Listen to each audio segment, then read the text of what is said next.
All right, we got some news, some hot Destiny news. We got an impromptu setup here. We got it looking nice for you guys. We got the dog, we got me, we got this plant, which, that needs to be watered. Take care of that real quick. There we go.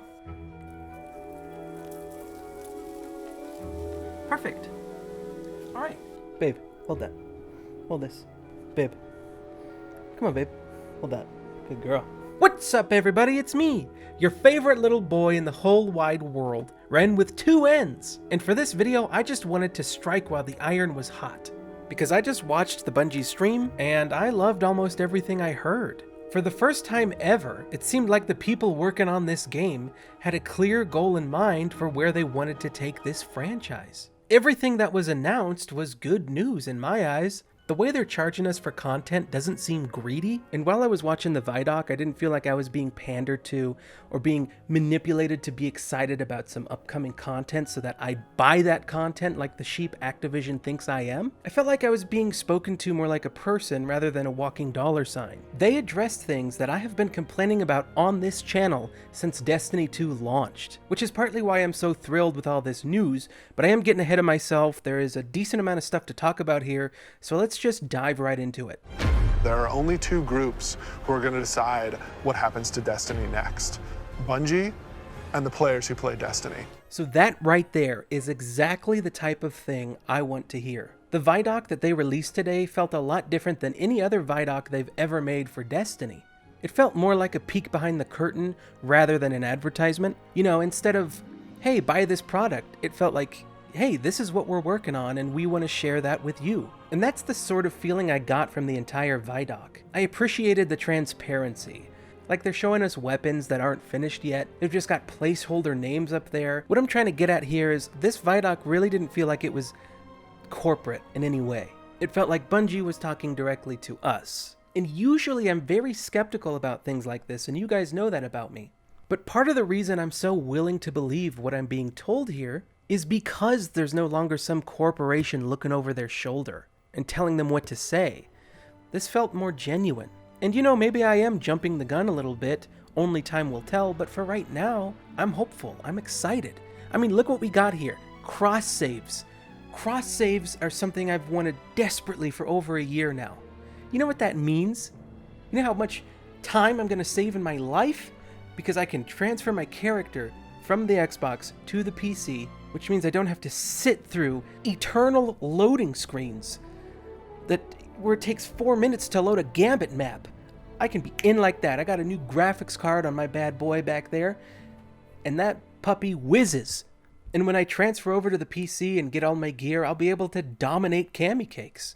And the entirety of Destiny 2 and the god-awful Curse of Osiris and Warmind, those are going to be free to play for everybody. I think that's a pretty good move. And on top of that, you will not need to purchase Forsaken to play Shadowkeep. You don't need to pay for one piece of content to be able to play another piece of content.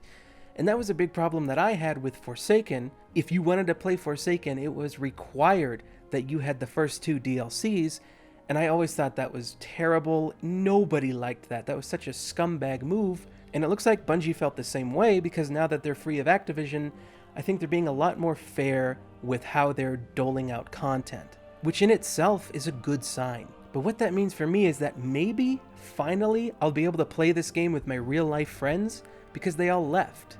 But now it's easier than ever to just pick it up. They download the game for free and then they just buy the one new expansion, right? I think that's a smart move.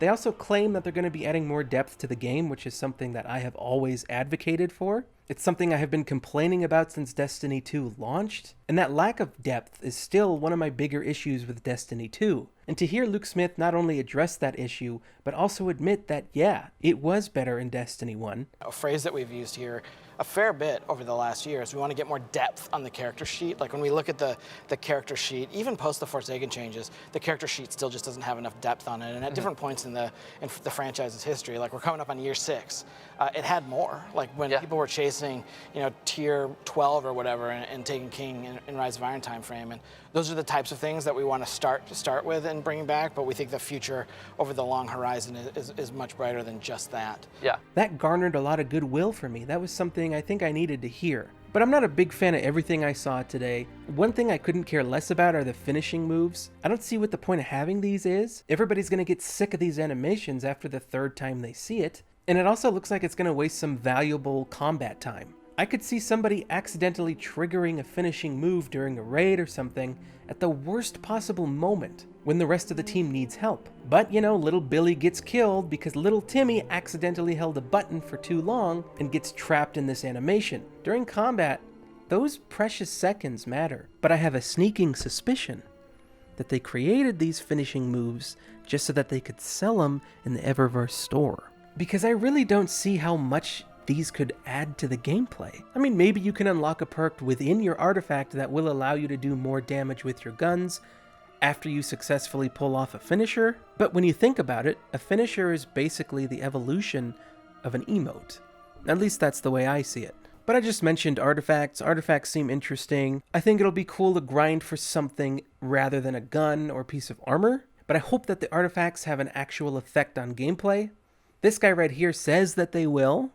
When you get to this last tier, each of these perks gets relatively close to what an exotic might feel like. That's going to be a lot of fun.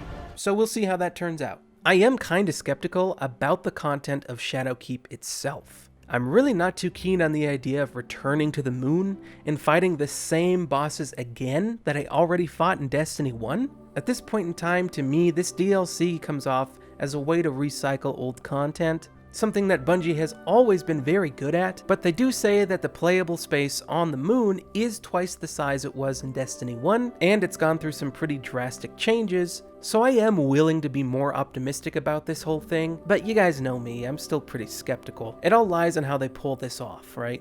I guess we'll have to see. But I'm calling it right now. If they can bring Crota, Gaul, and whoever else back from the grave, then they can also bring Cayde 6 back. Cayde is coming back one way or another, and we all know it.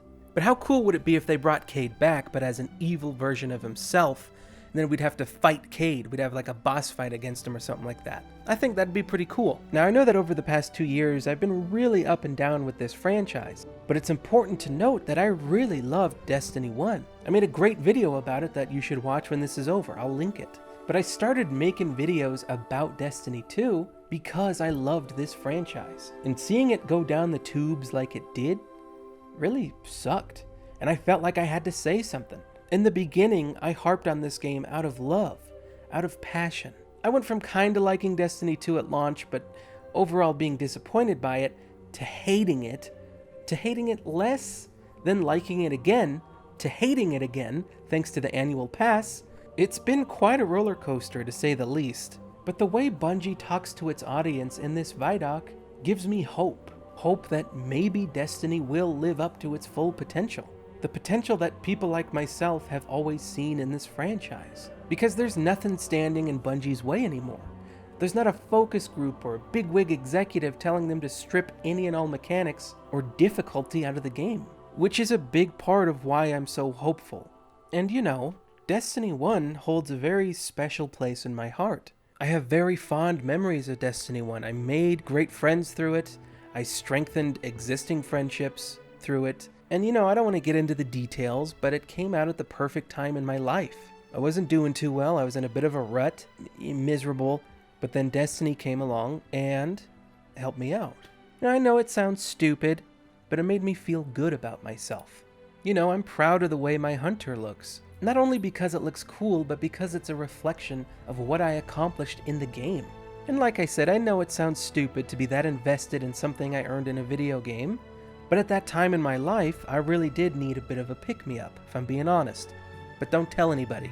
And that's partly why Destiny is, and always will be, a very important game to me. So if Destiny 2 or 3 or whatever can even come close to being what Destiny used to be, then I can't help but feel excited about it, you know? For the first time in a long time, I finally have a good feeling about Destiny 2.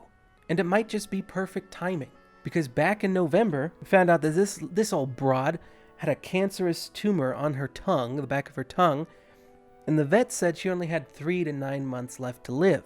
Well, clearly that vet was an idiot, because she's on month 7 right now, and she's doing really, really well.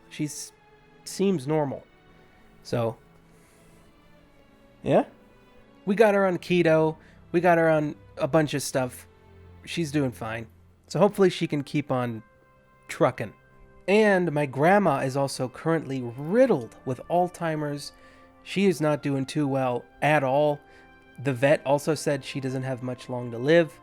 It's a pretty terrible situation if I'm being honest. So a few months from now, I could probably use a consistent quality video game to keep coming back to lift up my spirits or keep me distracted. But if not, if Shadowkeep sucks and all these changes sucks, then I still win. Because I'll just make a video about it, right? So I feel like I'm in a pretty good position. Oh, and before I forget, I need people to join my clan. I need to start earning catalysts so that I can take down Cami Cakes. So if you want to join my clan, it's called the Nugget Crushers. I change the name of it once a year. And let me know what you guys think of this format of video.